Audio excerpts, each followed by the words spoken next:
ሰቦቼ አረ መንደሩ ፍቅር ፍቅር ሸቷል። እማዬ የኔ ውድ እየተባባሉ ነው ሄሉና ያብ ስራ ማለት ነው። የእውነት በጣም ነው የገረመኝ። እንዴ ባንዴ ባንዴ የኔ ባንዴ እማዬ ያብ ስራ ነው አይደለም ያለው ብዬ ራሱ እኔ ገብቼ ጌታን አየው።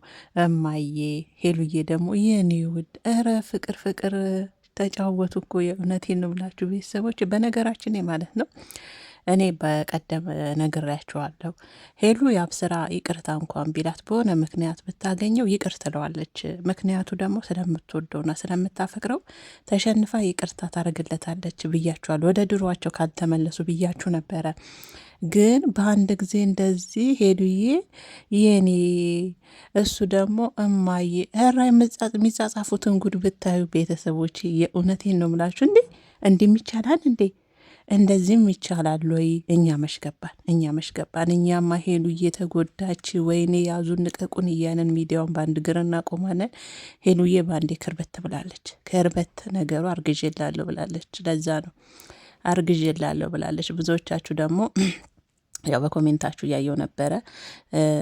ብታረግዝም እኮ ገና ናት፣ ችግር የለም ሽማግሌ ምን ችግር አለ? ሁሉም እንደዛ ነው ሽማግሌ የሚልከው፣ ሽማግሌ ይላካል። ገና ናት፣ ምን የሚያስጨንቅ ነገር አይደለም ብላችኋል።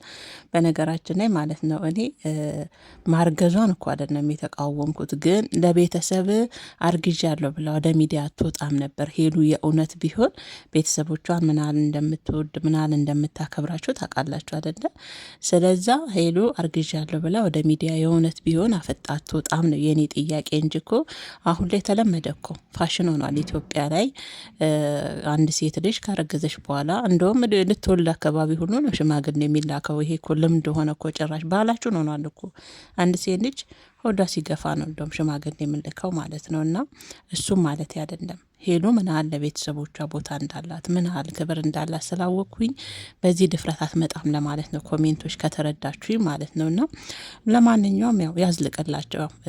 ምንድን ነው የሚባለው? ወደሽ ከተደፋሽ ያው ቢረግጡሽ አይክፋሽ ይላል ያገሬ ሰው። ና ሄሉዬ ያው ጋር ወዲያ ተመልሳችሁ በአንዴ ፍቅር በፍቅር እማዬ የኔ ውድ ይማዬ የኔ በፍቅር በልብ ቅርጽ ልብ ቅርጿ ራሱ ቦታውን አልለቀቀችም። የእውነት ቤተሰቦቼ ሄሉዬ የኔ ያብስራ እማዬ ነው ዛሬ ደግሞ ያላት ማለት ነው። ጉድ እኮ ነው። ልዩ ምን በልቷት ይሆን እናት ሄዳ ልዩዬ የኔ እናት አብዳ ይሆናል እኮ። ትናንት ራሱ እንደብድን የሆነችው በቃ ይሄንንም አላምንም ሆን ብለሽ የእኛን ፍቅር ለመበተንና ወን ደግሞ እኔንና ያብስራን ለመለያየት ያመጣሹ አላማ ነው እንጂ ሄሉ በፍጹም አርግዘሽ አይደለም አልቀበልም ብላ እኮ በቃ ሎል ራሱ እንዴት እንደከፋው እንዴት እንዳዘና ጠይቆኝ። እና ማናት ልዩ የምትባል ልጅ ወዴት ገብታ እንደሆነ ልዑል ወዴት እንደገባ ሁሉ በትናንትናው ቪዲዮ የታወቀ ነገር የለም። እንግዲህ ዛሬ ነው አረጋግጠን ምንነግራችሁ ቤተሰቦች። ለማንኛውም ሄሉዬ ይመችሽ። ያው እኛ ብዙ ደክመናል። ያንቺ ልብ ሰብሮ ስናይ በጣም አዝነን ነበር። አንቺ ደግሞ ትናንትና ያው አረገዝኩ ብለሻል። ዛሬ ደግሞ መንደሩ ሌላ ነው፣ ፍቅር በፍቅር ነው። ያብዬ የኔ የብቻዬ ውዴ ፍቅሬ ነው ነገርዬ። እሱም ማየ የኔ የልጄ እናት ሆኗል ካሁኑና አይመቻችሁ። ፍቅር ማንም አይጠላም። ፍቅርን የሚጠላው ሴጣን ብቻ ነው። ግን ደግሞ ለምን ሴት ልጅ ትጎዳ? ለምን እያስመሰላችሁ እየገባችሁ የሴት ልጅ ንብት ሰብራላችሁ ነው የኛ ጥያቄ። ለማንኛውም እውነት ይሁን አይሁን የእውነት ያብስ በጣም ደስ ብሎት የሆነ ሁለት አይነት ስሜት ሆነ የተቀበላት የእውነት ከልቡን የሚለውን እንግዲህ ቀስ እያለን አብራናለን ከእነሱ ጋር ነን እኮ የምንጓዘው። አብረን እንግዲህ እያየን ያለውን መረጃ ወደ እናንተ የምናቀርብ ይሆናል ብዬ ነው ቤተሰቦች የማስበው።